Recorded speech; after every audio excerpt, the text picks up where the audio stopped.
Emma Raducanu wowed us all at Wimbledon. The 18-year-old came out of nowhere to make it to the fourth round and give Britain a new tennis heroine. But in that fourth round, things came to a sudden halt. Raducanu experienced stomach pains and an increasing difficulty to breathe. It unfortunately cut her tournament short and led to immediate inquisition surrounding whether she was prepared to deal with such a massive, unexpected moment. And Raducanu herself came out to say that the whole experience caught up with her, which is of course understandable given her lack of experience at that level and the overnight hype and fame that came from her impressive performance. But with her now entering her second Grand Slam at the US Open, questions will be asked of how she'll now deal with a second stint of being in the spotlight and performing on the biggest stage. And it makes me ask more widely, what can all young athletes do to best prepare themselves to handle the big moment when it comes out of nowhere? And so this video will detail 3 things that all young athletes can do to better handle pressure. 1. Climb out of the trenches. Moving up a level means the game gets more serious. Every rung of the professional ladder in sport that you climb means that things get more demanding, they get more competitive, and they get more stressful. But stress, like anything else, is something we can train ourselves to better cope with. And one of the best ways of doing that is by experiencing that stress firsthand. Many will know that Tiger Woods' father, Earl Woods, was at times a brutal coach. A man with a military background who sought to use psychological warfare against his own son. When Tiger was making putts, his dad would jingle change in his pockets. He'd cuss him out and even go as far as to use racial slurs as Tiger drove the ball. Of course, many will feel that this was over the top at times, but it ultimately allowed Tiger to be able to completely shut off any distraction or external source of stress when he was out on the course. He could lock in and not be fazed by anything, because he had learned how to ignore those deliberate attempts to frustrate him and put him off. He had to climb out of the trenches and run through the firing line, and it's only through doing that that stressful situations will no longer faze us. So for someone like Emma Raducanu, it might be that she had not practiced under severe stress or pressure, and that may be why the moment got to her. She was not used to having thousands of people shouting her name and holding the expectation that she would win against players with 10 more years experience than her. But I expect next time around it will be more normal for her, because she has now performed under those stressful conditions. Now it will vary depending on your own individual sport, but what you should try and do is add a bit more stress to your own practice sessions. So this could take the form of adding time constraints to drills, getting your teammates to boo you, or asking your coach to randomly spring on surprise drills and activities. And what this will teach you will be how to handle stress better, and this in turn will allow you to cope under pressure. 2.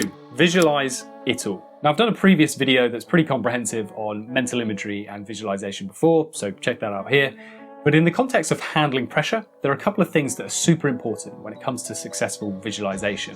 And those are making it multisensory and also experiencing it in a stimulated way. And by multisensory, what I mean is that your visualization shouldn't just be about seeing the experience. You should also look to hear it, feel it, and even go so far as to smell and taste it. And a great example of this I heard recently was on a podcast featuring multi-Olympic gold medalist Adam Peaty, who spoke about his methods of visualization. After losing a race in his earlier years, he realized that the moment had got to him, of being in a race scenario that just had too many unfamiliar variables. So he decided to start visualizing every single aspect.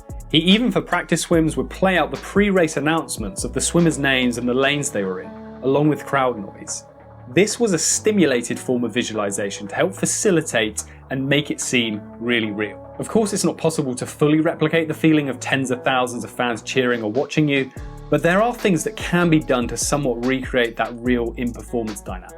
A classic one is practicing in your full game kit or outfit, or doing a practice drive to the location of the tournament beforehand. These little keys unlock a clear visualization and really do stimulate the process of mentally preparing for almost any scenario. So for Emma Raducanu at the US Open, she can now better visualize what it's going to be like waiting in the locker room to have her name called out. And then when she goes out on the court, knowing what to do in terms of waving and smiling at the crowd, things that she wouldn't have necessarily thought of previously in her practice because they're so foreign and alien to her. So keep this in mind, you'll have to do a bit of play acting as part of your visualization, but if you do that, then you're not going to be fazed by anything that could potentially pop up on the big occasion. 3. Watch your language. Now when it comes to situations that by very nature are pressurized and stress inducing, what a lot of us tend to do, unfortunately, is perceive this as a negative thing. And the problem is this can then dramatically impact how we end up performing. And this perception results in different language or appraisals that we make when it comes to characterizing the high stakes situation. What most people tend to do, because they've been told their whole life that stress is bad, is end up making what are termed threat appraisals, which means seeing the thing causing you stress as a threat, something debilitating, and that your stress response is a panic button in which the body and mind are self-imploding due to the demands you're facing. But what a very small proportion of people do, particularly those who thrive under pressure and stressful situations, is instead make challenge appraisals. So they see the thing causing them stress as a challenge, something to overcome, and that their body's stress response is fueling them with what they need to overcome it. So the goal for any young athlete when facing the next step up is to really work hard on labeling it as a challenge to overcome, as opposed to a threat to escape or run from. It's about relabeling the scenario and channeling your physiological changes into something more productive. Because the body's symptoms of either excitement or nervousness are in many cases exactly the same. An increased heart rate, rush of blood to the head, bit of shaking and trouble staying still. This is part of your fight-flight response, which is triggered when facing a stressor of some kind. And what top performers do is come to label those feelings as a sign of excitement, that their body is preparing itself into action. That increased heart rate and blood flow is to serve your muscles and brain more oxygen so that you can engage in more powerful movements and think more quickly. So instead of saying I'm nervous, they tend to say I'm excited.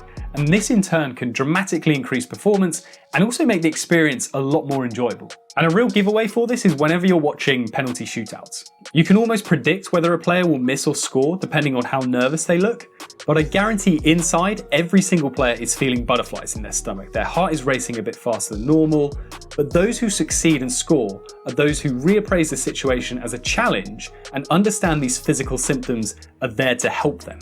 Now, we don't know the full ins and outs of Emma Raducanu's breathing difficulties at Wimbledon, but it may be that her body was not used to such a strong reaction from this strong stressor of playing in front of thousands of fans at one of the biggest competitions in the world.